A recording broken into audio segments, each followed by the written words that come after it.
We're all here because we're hungry for a more nourishing, a more insightful, a more curated, a more human internet.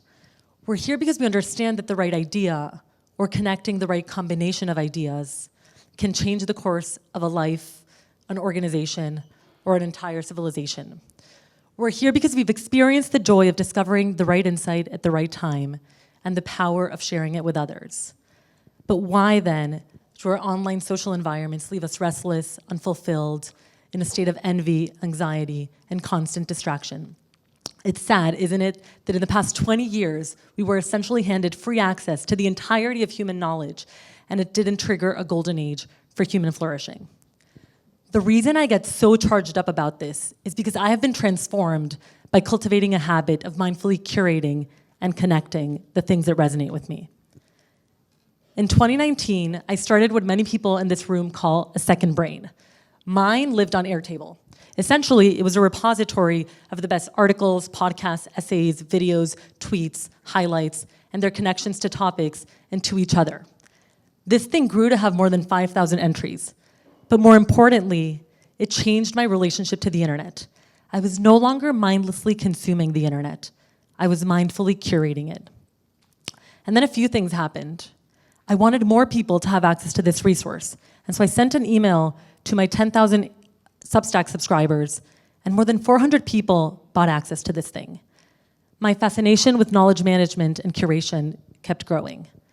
I read everything I could get my hands on the history of the internet, approaches to knowledge management, networked curation, UGC networks, and I wrote about why we need less people laboring away in their solo note-taking tools, more squad energy.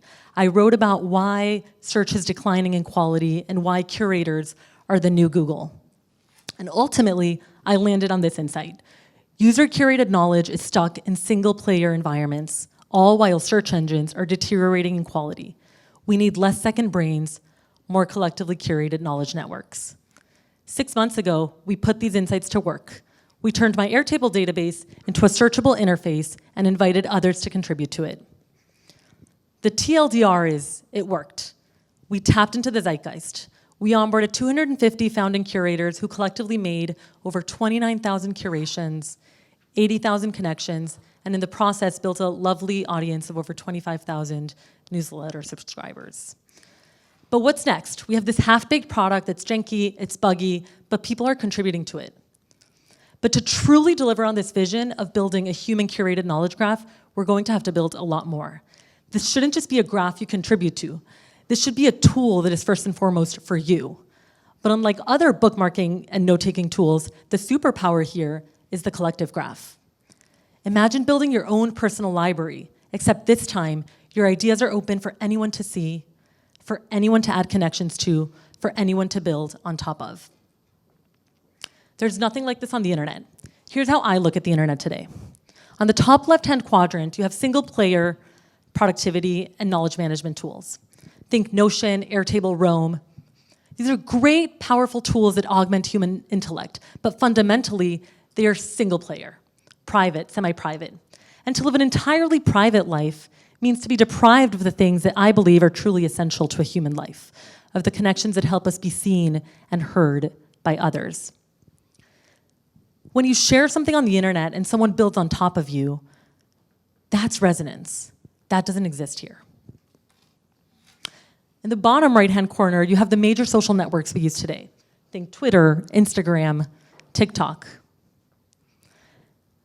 These tools are social, they're networked, they're alive, there's discovery, but they've compromised much of their usefulness for people. In these spaces, we're not building extensions of ourselves, we're building ads for ourselves. The organizing principles of these networks, likes, retweets, is vanity. And to live a social life that only feels rewarding when other people are watching is a trap. The wrong takeaway, though, is to leave social spaces. We actually really need something like social networks. The right question is, why is there nothing in the top right?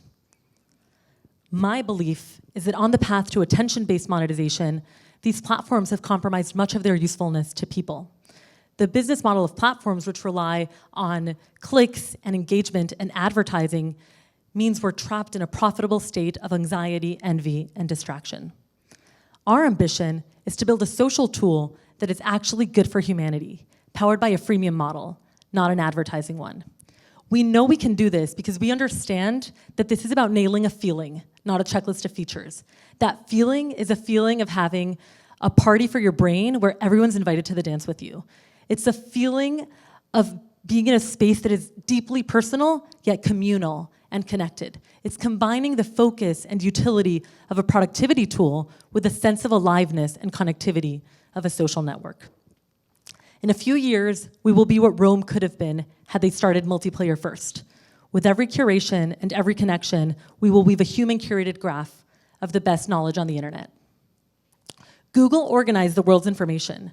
We have an opportunity to curate the world's best knowledge by putting humans at the center. If the ideas I just shared resonate with you, come talk to me. Together, we can build a more sublime internet. And speaking of sublime, this feels like a good time to share that we have a brand new interface coming in 2023 and a brand new name.